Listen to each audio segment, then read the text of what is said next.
हम सम्मानित महसूस कर रहे हैं और गौरवान्वित अपने आप को महसूस कर रहे हैं। राय भारतीय जनता पार्टी चिकित्सा प्रकोष्ठ महोदय।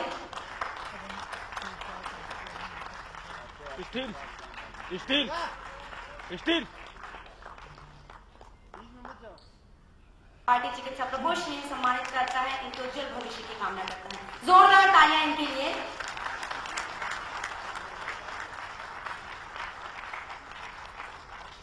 इसी क्रम में मेरा आग्रह है डॉक्टर आर प्रधान।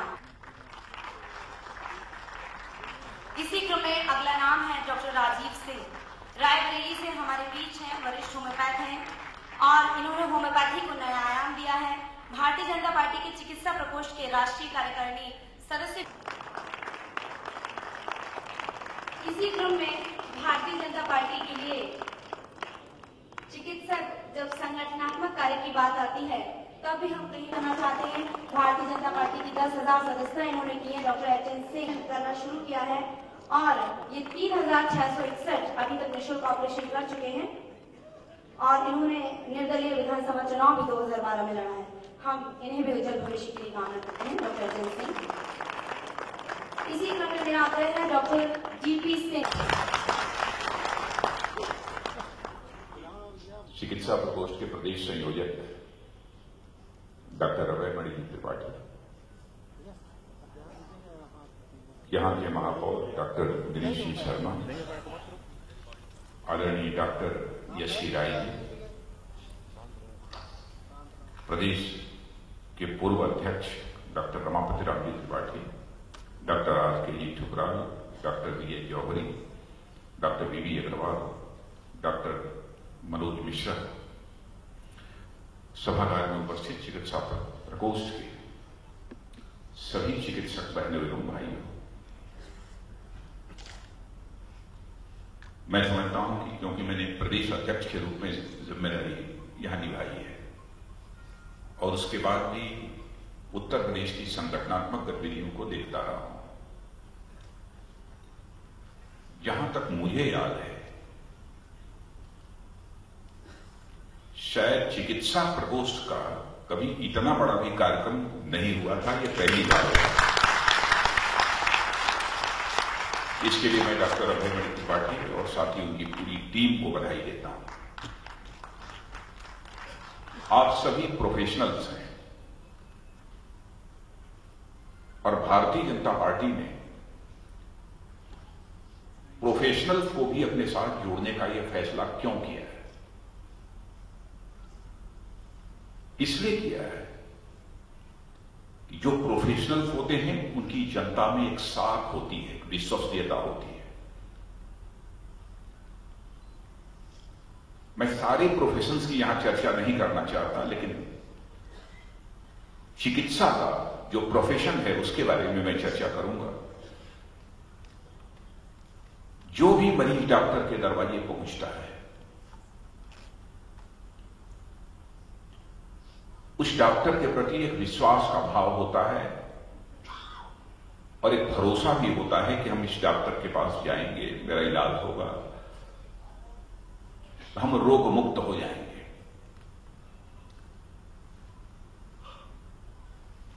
और मैंने देखा है कि प्रायः जब लोग चिकित्सक के पास जाने के बाद जब रोग मुक्त हो जाते हैं तो भावनात्मक रूप से भी चिकित्सक के साथ जुड़ जाते हैं।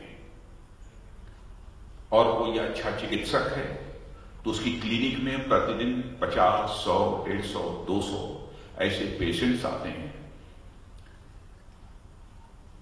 कोई यदि राजनीतिक अथवा सामाजिक विषयों पर चर्चा चलती है तो चिकित्सक यदि अपने मुंह से एक दो बातें भी बोलता है तो अन्य राजनीतिक क्षेत्र में काम करने वाले लोगों के ऊपर वो आम लोग उतना विश्वास नहीं करते हैं जितना कि उस डॉक्टर की बात पर विश्वास करते हैं। यह भी हमने देखा है। आपको यह एहसास नहीं होगा, लेकिन समाज में एक धारणा चिकित्सकों के प्रति यह बनी हुई है। तो भारतीय जनता पार्टी ने यह सोचा कि हम अपनी विचारधारा को यदि जन सामान्य तक ले जाना चाहते हैं, भारतीय जनता पार्टी का संगठनात्मक विस्तार करना चाहते हैं, तो उसमें चिकित्सकों को भी जोड़ा जाना चाहिए। इसीलिए हम लोगों ने यह चिकित्सक प्रकोष्ठ एक अलग से यह प्रकोष्ठ बनाया है। और जिस भारतीय जनता पार्टी के साथ आप जुड़े हुए हैं, अभी डॉक्टर दिनेश जी शर्मा आपको बतला रहे थे कि भारतीय जनता पार्टी ने आज किस ऊंचाई को हासिल कर लिया है। कई राज्यों में हमारी सरकारें हो गई, सबसे ज्यादा मेंबरशिप हो गई, सांसद विधायकों की संख्या भी सभी राजनीतिक पार्टियों की अपेक्षा अधिक हो गई है। इस ऊंचाई को हमने हासिल किया। और मुझे याद है 1977 में जब मैं पहली बार विधायक बना था, हमारी अवस्था 25-26 साल के आसपास की थी। हम यह सोचते नहीं थे कभी कि भारतीय जनता पार्टी शासन में आएगी। केवल विचारधारा के लिए जिस आइडियोलॉजी का, जिस पॉलिटिकल थॉट का पाठ हम लोगों को पढ़ाया गया था, उसी आधार पर काम करने की एक दिल के अंदर तड़पन थी। लेकिन हमको इस देश में ऐसा नेतृत्व मिला, प्रदेश में जनपद स्तर पर ऐसा नेतृत्व मिला कि आज हमारी भारतीय जनता पार्टी हिंदुस्तान की ही नहीं बल्कि सारी दुनिया की सबसे बड़ी पॉलिटिकल पार्टी बन गई। अंतर्राष्ट्रीय जगत में हमारी विश्वसनीयता, हमारी साख बढ़ी है।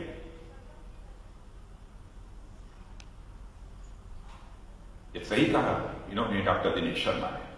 पहले यदि भारत के लोग चाहते थे, जिस नजरिए से भारत के प्रतिनिधियों को, चाहे वो प्रधानमंत्री हो, मंत्री हो, जिस नजरिए से देखा जाता था, आज वह नजरिया बदल चुका है।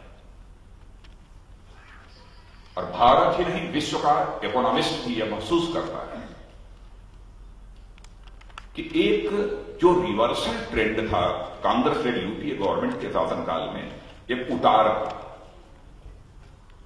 वह ट्रेंड अब पूरी तरह से बदल चुका है। वो भी महसूस करते हैं। केवल देश की इकोनॉमी को लेकर नहीं, बल्कि जो एक सिस्टम है गवर्नेंस का, सिस्टम जो गवर्नेंस का है, उसमें भी लोगों को परिवर्तन दिखाई देने लगा है। पैरामीटर्स कई ऐसे हो सकते हैं, कई पैरामीटर्स ऐसे हो सकते हैं जिस आधार पर आप ये कह सकते हैं या आप पूछेंगे हमसे कि गवर्नेंस का जो सिस्टम रहा है, उसमें मैं नहीं कहना चाहता कि बहुत पैराडाइम कोई ऐसा शिफ्ट हुआ है, ऐसा नहीं है, लेकिन शिफ्ट हुआ है, चेंज लोगों को नजर आ रहा है। भले ही धरातल पर भी वह बात ना पहुंची हो, क्योंकि राज्यों की जिम्मेदारी वहां की चुनी हुई राज्य सरकारों की होती है, लेकिन केंद्र में अभी यह परिवर्तन दिखने लगा है। विगत कई वर्षों के यदि हम इतिहास को देखें, कम से कम 10 वर्षों के, तो हम यह दावे के साथ कह सकते हैं कि शायद विगत 10 वर्षों 11 वर्षों का यह पहला वर्ष था कि किसी केंद्र सरकार के ऊपर एक वर्ष के शासनकाल में एक भी भ्रष्टाचार का आरोप नहीं लगा। पहला वर्ष।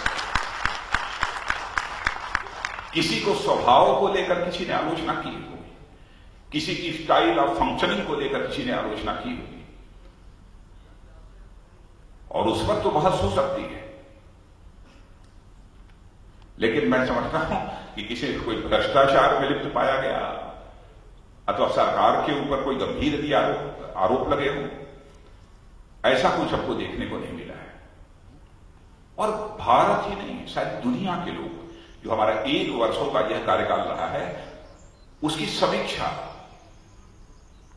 बहुत ही पैनी नजरिए से देखकर कर रहे हैं, बहुत पैनी नजरिए से देखकर कर रहे हैं। कैसा यह परफॉर्मेंस रहा है इस गवर्नमेंट का पिछले 1 साल के अंदर। और आज केवल आपके मनोबल को बढ़ाने के लिए नहीं, जिस प्रकार से हम लोगों ने पॉलिसी डिसीजंस लेने प्रारंभ किए हैं और हमारी गवर्नमेंट का, हमारे प्रधानमंत्री जी का जो इंटेंशन है, उस आधार पर मैं यह दावे के साथ यह कह सकता हूं, दावे के साथ मैं इस बात को कह सकता हूं, भारत जिसके संबंध में दिनेश जी ने कहा कि 2020 तक दुनिया की 3 जो बड़ी अर्थव्यवस्थाएं होंगी, जो दुनिया की 3 बड़ी इकोनॉमी मानी जाएंगी, उनमें से एक होगा। तो मैं यह विश्वास के साथ कह सकता हूं कि जिस पैटर्न से पर हम आगे बढ़ रहे हैं, यदि हम इसी तरीके से आगे बढ़ते रहे तो शायद वह दिन दूर नहीं है कि 10 से लेकर 15 वर्षों के अंदर ही हमारा भारत एक सुपर इकोनॉमिक पावर बन जाएगा, सुपर इकोनॉमिक पावर, विश्व की एक आर्थिक महाशक्ति बन जाएगा। लोग मानने लगे। पहले यह बात भारत के संबंध में कही जाती थी तो कोई यकीन नहीं करता था, कोई विश्वास नहीं करता था, लेकिन अब लोग मानने लगे। अब आपको याद होगा कि एक नई स्कीम लॉन्च जो प्रधानमंत्री जी ने की है, मेक इन इंडिया स्कीम जो लॉन्च की है, उसको लेकर भी कहा जाता था क्या होगा मेक इन इंडिया से। मेक इन इंडिया स्कीम के पीछे मंशा यह है कि हम अपनी पॉलिसीज में, अपनी नीतियों में हम ऐसा परिवर्तन करना चाहते हैं कि हमारे यहां घरेलू पूंजी निवेश करने वाले जो लोग हैं वो घरेलू पूंजी निवेश भी कर सकें, डोमेस्टिक इन्वेस्टमेंट हो सके, और साथ ही साथ विदेशों में रहने वाले लोग भी अपने रोजगार को, अपने व्यापार को ध्यान में रखकर भारत में यदि इन्वेस्टमेंट करना चाहते हैं तो भारत में भी वो इन्वेस्टमेंट कर सकें, जिसे हम फॉरेन डायरेक्ट इन्वेस्टमेंट कहते हैं। इस सोच के साथ हम बना है। और आपको यह जानकर खुशी होगी, फॉरेन डायरेक्ट इन्वेस्टमेंट का परसेंटेज तेजी के साथ भारत में बढ़ने लगा है। डोमेस्टिक इन्वेस्टर्स अब इन्वेस्ट करने के लिए तैयार हो गए। इसका परिणाम क्या होगा? एक मैन्युफैक्चरिंग रिवॉल्यूशन आएगा। मैन्युफैक्चरिंग रिवॉल्यूशन माने बहुत सारे सामान भारत में ही तैयार होंगे, भारत की इंडस्ट्रीज में, फैक्ट्रीज में लोगों को रोजगार मिलेगा, आइटम्स भारत के अंदर तैयार होंगे। लेकिन वर्ल्ड क्लास क्वालिटी का आइटम हमारे देश में कैसे तैयार हो, इसकी चिंता हम लोगों को है, और उसी दिशा में हम आगे बढ़ रहे हैं। तो वह समय दूर नहीं है, समय लगेगा। वह 1-2 साल के अंदर काम नहीं होगा, समय लगेगा। और मित्रों, विश्वास रखना, वह समय 5, 6, 7 वर्ष के अंदर ही प्रारंभ हो जाएगा कि भारत की इंडस्ट्रीज में चाहे वह डोमेस्टिक इन्वेस्टमेंट के माध्यम से अथवा फॉरेन डायरेक्ट इन्वेस्टमेंट के द्वारा जो आइटम बनेंगे वह इस सुपर क्वालिटी के आइटम होंगे कि लोग ये कहेंगे कि यदि हमें सामान खरीदना है तो वही सामान खरीदूंगा जिस पर कि मेड इन इंडिया लिखा हुआ हो, इसके अतिरिक्त कोई दूसरा सामान नहीं खरीदूंगा। क्या आपको नहीं लगता इससे भारत की प्रतिष्ठा सारी दुनिया में बढ़ेगी? बहुत सारी ऐसी चीजें हैं जिनकी हम लोगों ने शुरुआत की है। आज बहुत लोग कहते हैं साहब जमीन पर नहीं दिख रहा है। क्या यह सच नहीं है कि जमीन पर यह नहीं दिख रहा है? 10 साल से बढ़ती हुई महंगाई को हमने रोक दिया है। क्या यह जमीन पर नहीं दिख रहा है? क्या उतनी तेजी के साथ महंगाई बढ़ रही है? क्या महंगाई के घटने का ट्रेंड प्रारंभ नहीं हुआ है? क्या दिखना चाहिए? पूंजी निवेश बढ़ाकर अन्य बहुत सारे जो चैलेंजेस होते हैं, जो चुनौतियां होती हैं, उनका मुकाबला करने की कोशिश हम लोग नहीं कर रहे हैं। हो रहा है। अब जैसे सोशल, सामाजिक और आर्थिक सुरक्षा की जो योजनाएं लागू हुई है, आप कभी कल्पना नहीं कर सकते थे। और मुझे मालूम है 30 वर्ष पहले हम लोग सुनते थे, जब राजनीतिक क्षेत्र में 40 वर्ष पहले जब विधानसभा में हम काम करते थे तो उस समय भी सुनते थे, लोग नेता कहते थे वो कब दिन आएगा कि हिंदुस्तान में हर परिवार का बैंकों में अकाउंट खुल जाएगा, कहते थे। लेकिन क्या यह सच नहीं है? 6 महीने के अंदर हिंदुस्तान में प्रधानमंत्री जनधन योजना के अंतर्गत 15 करोड़ से अधिक परिवारों का अकाउंट खुला है। यानी हमने लाकर बैंकों के साथ उनको जोड़ दिया। ये छोटी मोटी, अब आगे इसका क्या लाभ होगा वो लोगों के समझ में आने लगेगा, क्या लाभ होगा। बड़े बड़े पैसे वाले लोगों की पहुंच ही केवल बैंकों तक होती थी। आज अदना सा झोपड़ी में रहने वाला व्यक्ति, उसका भी बैंक में अकाउंट मिलेगा, वहां जा सकता है। एयर कंडीशन बिल्डिंग, सोशल और फाइनेंशियल सिक्योरिटी, सामाजिक और आर्थिक सुरक्षा, इससे जुड़ी हुई योजनाएं, अटल पेंशन योजना, प्रधानमंत्री ज्योति योजना, ज्योति सुरक्षा योजना, प्रधानमंत्री कौन सी है,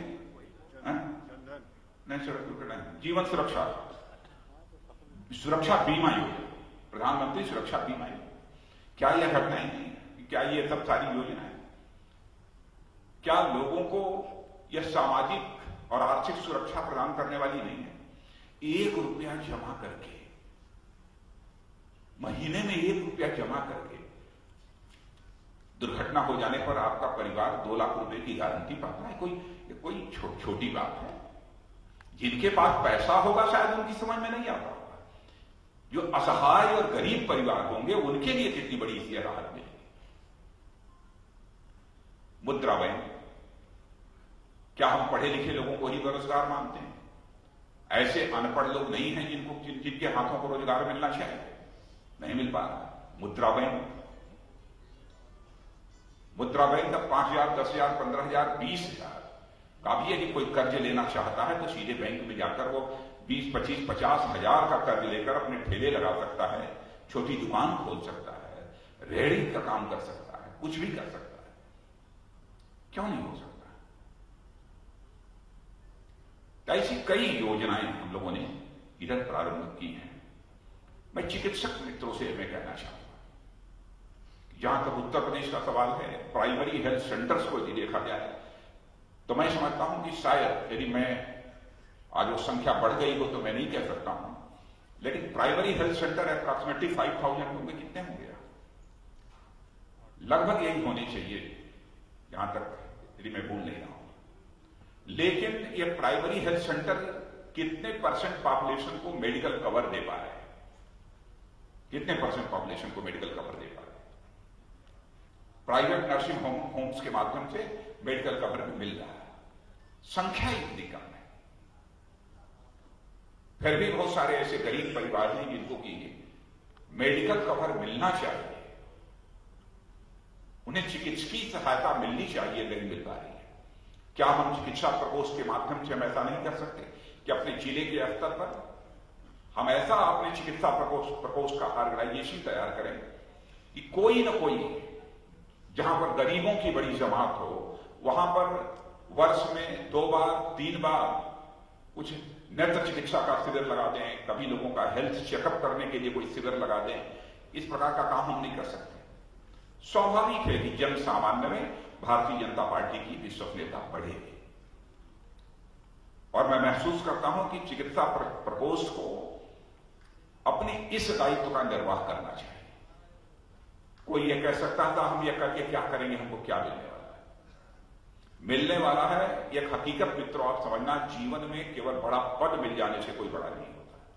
क्षण भर के लिए वह बड़ा दिखाई देगा आपकी नजरों में, समाज की नजरों में उसका कद यदि बड़ा होता है तो उसकी कृतियों के कारण कद बड़ा होता है, पद के कारण कभी कद बड़ा नहीं होता। देश में आपने बहुत सारे प्रधानमंत्री देखे होंगे, राष्ट्रपति देखे होंगे, मंत्री देखे होंगे, लेकिन केवल पद के कारण वह याद किया जाता हो ऐसा नहीं होता।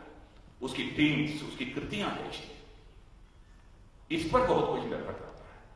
क्या आपको सेल्फ सेटिस्फैक्शन इस बात का नहीं होगा कि आपने अपने चिकित्सा प्रकोष्ठ के माध्यम से इतने लोगों की सेवा की है, इतने लोगों को राहत पहुंचाने का काम किया है? मैं समझता हूं चिकित्सक प्रकोष्ठ को अपनी इस भूमिका का भी निर्वाह करना चाहिए। और हिंदुस्तान ही नहीं, दुनिया की अकेली राजनीतिक पार्टी भारतीय जनता पार्टी है जिसने एक राजनीतिक विचारधारा, एक पॉलिटिकल थॉट, एक पॉलिटिकल आइडियोलॉजी, एक राजनीतिक अवधारणा के आधार पर अपने राजनीतिक यात्रा प्रारंभ की। आज भी हम लोग उसी पर कायम हैं। ऐसी राजनीतिक पार्टी के साथ जुड़ना सचमुच हम सबके लिए एक सौभाग्य की बात है। बड़े मन के साथ काम करते जाइए, बड़े मन के साथ काम करते जाइए। परमात्मा को यही स्वीकार है, यही स्वीकार है। भारत यदि विश्व गुरु बनेगा तो भारतीय जनता पार्टी की हिंदुस्तान में सरकार रहते हुए भी विश्व गुरु बनेगा। इस विश्वास के साथ हम सबको काम करने की जरूरत है। इन्हीं शब्दों के साथ मैं आप सभी को अपनी हार्दिक शुभकामनाएं देते हुए अपना निवेदन समाप्त करता हूं।